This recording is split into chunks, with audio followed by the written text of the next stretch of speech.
mun kai lamfadar, mun kai shanu, mun ba da mashin da nika, mai alayyarka iri-iri, in ya zo ya taro ya gama ya baku abin da ya baku, sai ku nuna mai ko lamfadar ko mashin ta nika, ko sa ku ce mai irin da aikin muke so, amma an ga kuɗi za mu ci abinci, muna jiran ka kawo ko mashin ko shanu.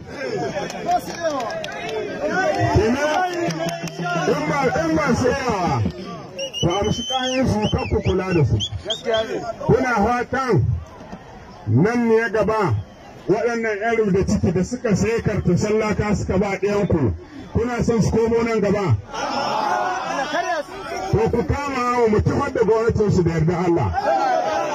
Kuna fatan wanda suka cire wanga aiki irin na rubda ciki na gyara birane ga nan ba a gyara komai ba, kuna fatan su dawo?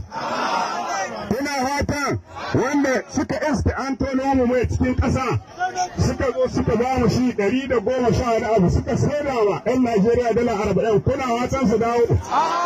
To ku ba mu hannu mu tuhar da gwamnatin su nan da 27 ga watan Disamba in Allah ya yarda. Ku saurara ku zo gaba karamin magana ba cewa kuna fatan gwamnatin da ta turo burgan nasarar ta cilasta musu su zo su ɗora kada ɗiyanku da magadayanku suna mutuwa, har mutum 10 a kashe cikin wagade fartuma, kuna fatan su ci gaba da iko?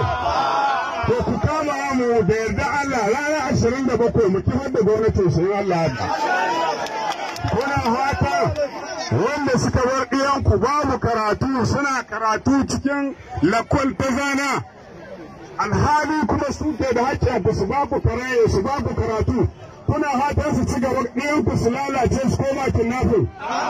To ku kama mu tuhar da ikonsu da yarda Allah.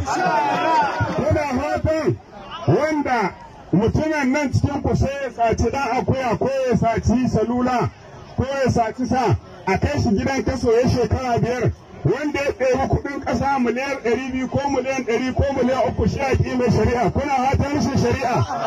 To ku kama mu kifar da wannan gwamnati 27 ga watan Disamba Allah da.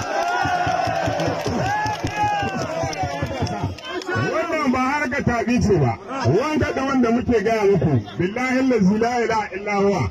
Wasiya ce muke muku ta siyasa, ba mamaki waɗannan mutanen ba ko su mai shahada sa wani halakar da mu, ku ɗauki wannan magana ba don mu ba, mu mun sadaukar da rayuwarmu ga al'ummar Nijar ga 'yan uwanmu na ƙasa, duk wanda za a cutar su tsakaninmu da girman Allah za mu gaya musu gaskiya, ba mu yarda a ƙwara al'umma.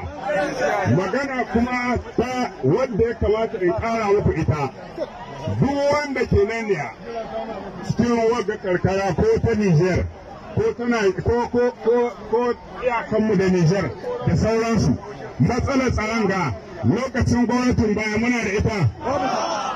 Me ya kawo ta? Rashin sayan kayan yaki na kwarai ko?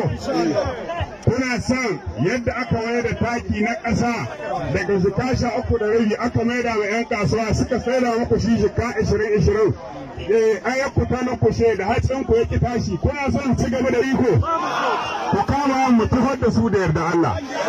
To abinda muke so mu kwatanta muku kenan, kuma za mu ci gaba da gaya muku illa ta amsar jika 2 ko 100 ko shika, saboda wannan zai kai mu ga hatsari babba. Wannan yaran da suke nan ne abinda muke fata ku kama mu, muna takarar shugabancin ƙasa insha Allah in muka ci iko. Wanga matasan in Allah ya da bakin gwargwado za mu ba su aiki da yarda Allah. Waɗanda mutane matasa da ake kashewa cikin wagade fartuma, in muka ɗauki iko in Allah ya yarda za mu mai da mai in ya yi tsare dala 60, daga dala 60 in Allah ya yarda ba ya wuce dala 60 sai dai yi ƙasa. Kuma waɗanda masu ɗauko mai ana halakar da su, za mu ba su aiki da izinin Allah.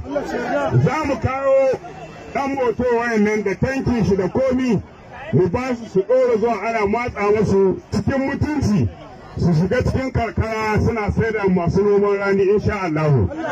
Kuma muna fatan wannan huɗuba ɗin da muka muku ku ɗauke ta ku yi aiki da su.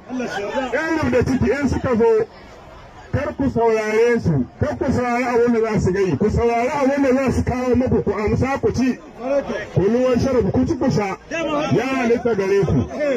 Kuma muna so ku gano da wani abu, duk wanda bai yi makan shi adalci ba ya je wa ƙwara'a mugun wuri, inda aka je aka yi mugun aiki rana gobe cikin kabarin shi wannan aikin shi ma za a iske shi. Wanda ya zo ƙwara'a kuma wurin kirki, aka zo aka yi aiki na kirki, to mala'ikun rahama za su iske shi su bibiyya. Wannan ƙwara'a ɗin ana jewa ta da kai sai Allah. Duk wanda ya zo ya matsa maka ko makwabcinka ko mai gidanka, babu biyayya ga abu wanda ba na alheri ba. In ya ce sai ka yi da ka je ka jeho sai ka jeho abin cikin buhu, ka ce malaman zaɓe su amshi sauran takardu. Shi kenan da ka jeho ƙura'a ka jeho saura cikin buhu sai ka ce ka jeho mashi, shi mugun sai ka jeho mai. Shi kenan ka rubu da shi lahiya. Kuma muna so ku gano da wani abu. Abubuwa sun yi yawa. Akwai farti ɓera. Akwai farti gahiya, akwai farti bishiya, ku yi hankali, ku yi hankali, ku yi hatara, ina mata iyayenmu.